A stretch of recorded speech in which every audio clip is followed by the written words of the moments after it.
What's up everyone? The live feeds have been down for nearly half a day at this point, and it's leaving the question in everybody's mouths. Did somebody yell over the wall? This is big. We've got so much to talk about, so welcome to your live feed update. Alright folks, now right before we get started, if you haven't already and you want quick, concise and fun Big Brother videos on your YouTube feed, make sure that you hit that subscribe button and also hit the like button and the bell icon to get notified every single time a brand new upload goes live.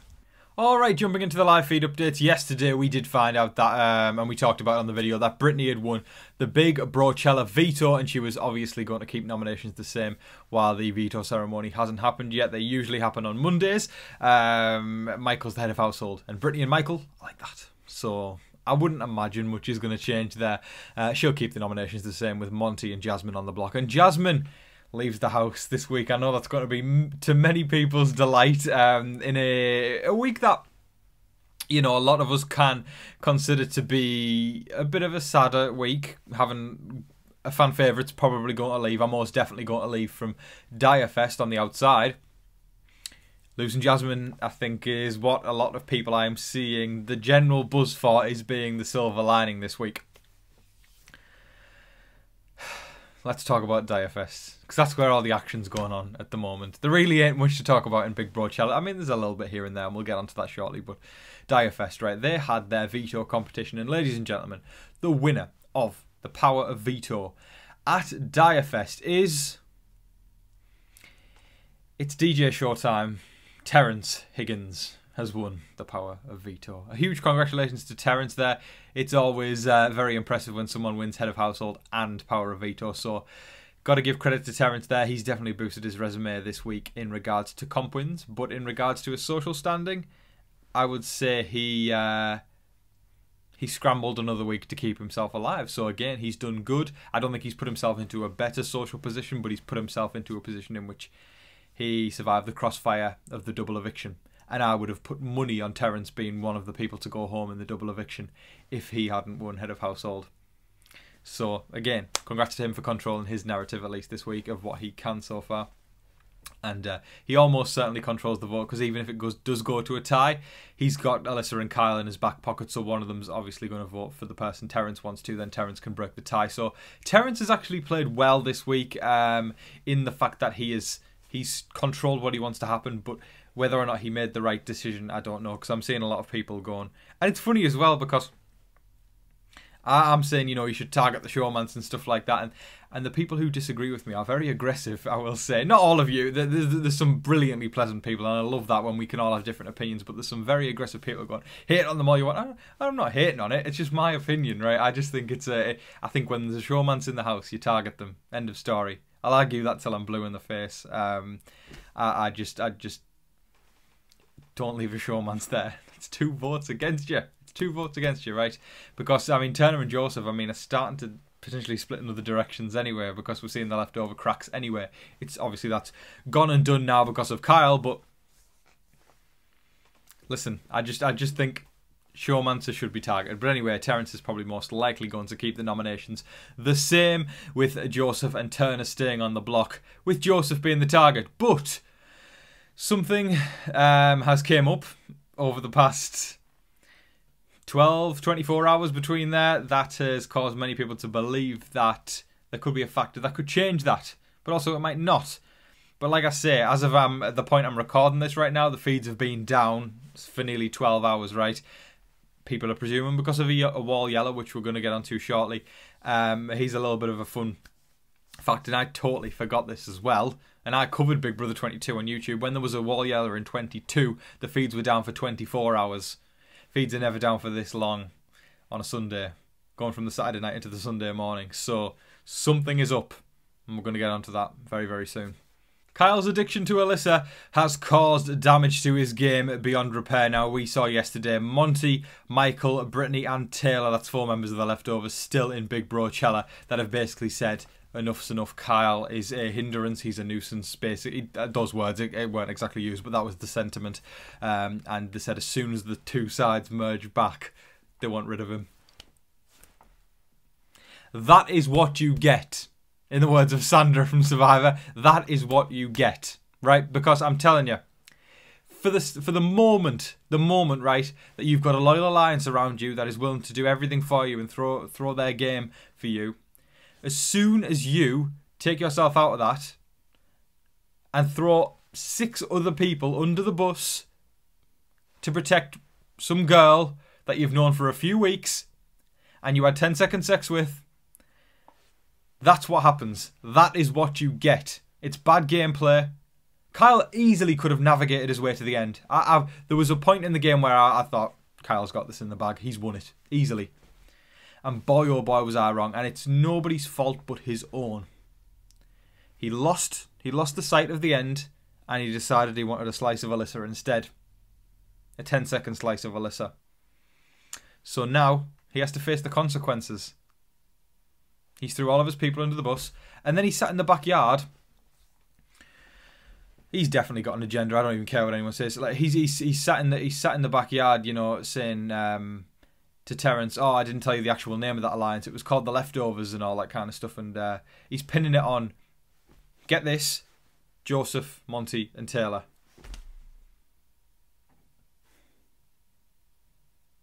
I know there'll be people out there that disagree with me, but Kyle has shown his true colours time and time again now, and it's hard not to believe that there's definitely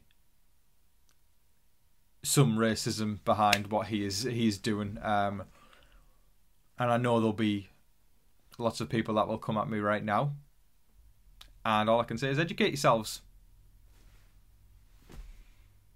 Because I know there'll be a lot of people as well who will understand me and will agree with me, and thank you for being educated and thank you for educating yourselves.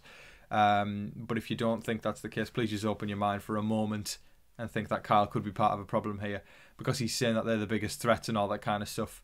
Yet he's saying he wants to take Michael further. Michael's won how many comps so far? He's won like 3 vetoes, right, and 2 HOHs.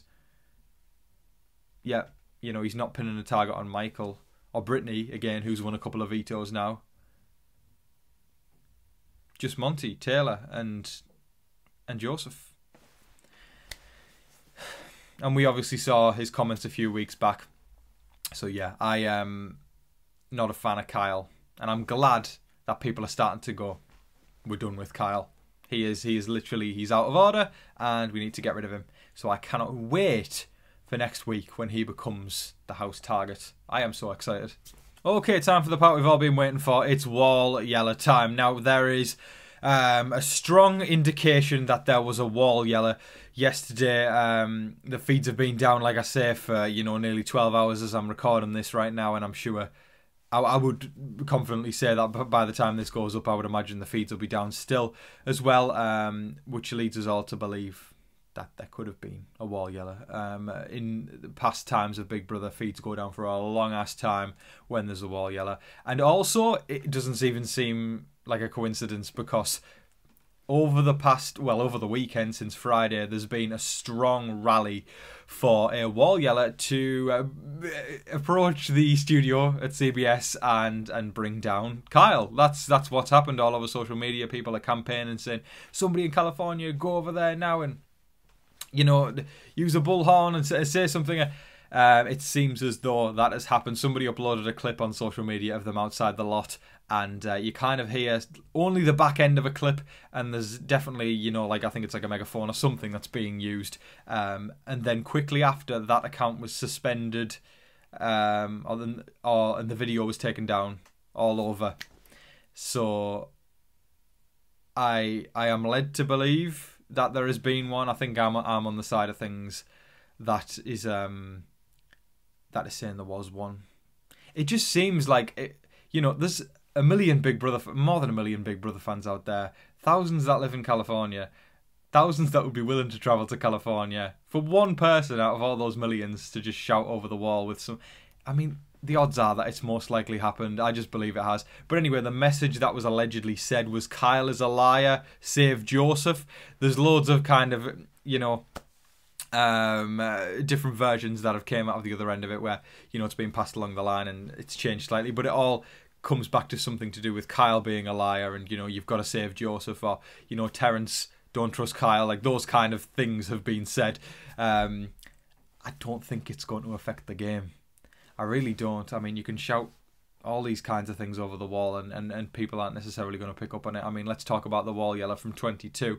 I'm pretty sure, because I remember covering it, but this is 2 years ago now, so I'm kind of forgetting. I think it was something like Cody and Nicole have a final 2, and yet Cody and Nicole got all the way to the final 3 without anyone touching them, because that was a terrible season where people were terrified to make moves against their own will. It was weird. Janelle and Kesa were the only people who actually tried to do something. I mean, like, don't get me wrong, Bailey and Davon tried a little, and I think Ian did as well.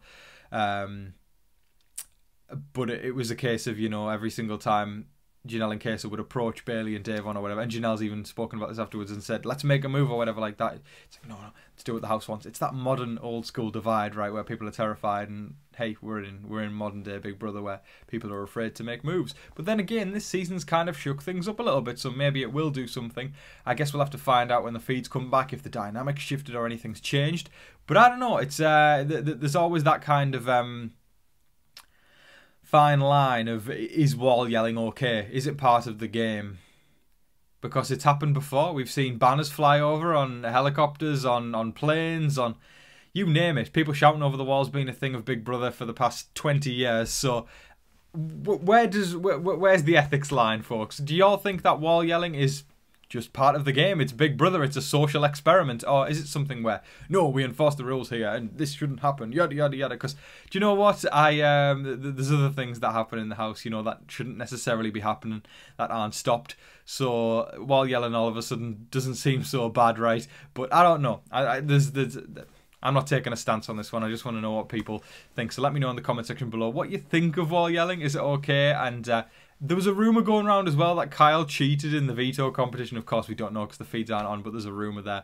There's all sorts of production leaks that often come out. And there was a rumour that Kyle cheated in the veto comp and didn't get a punishment for it or anything like that.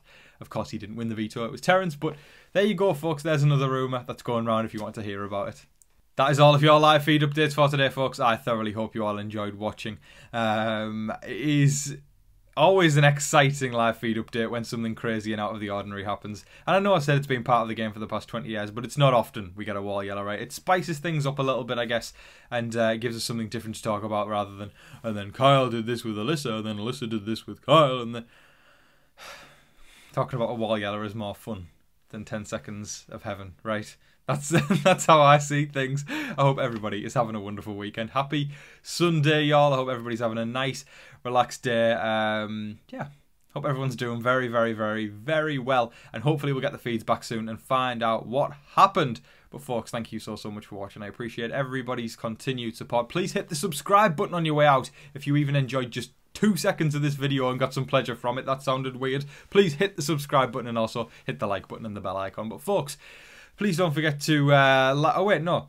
Let me rewind for a second. I'll send my good message out, folks. Hope everybody's staying safe, staying positive, staying healthy out there. And remember to be kind to one another. But in the meantime, please don't forget to like, share, comment, subscribe. Do all of that wonderful stuff. But until your next live feed update, I've been your host, Tom Vasey. Good night.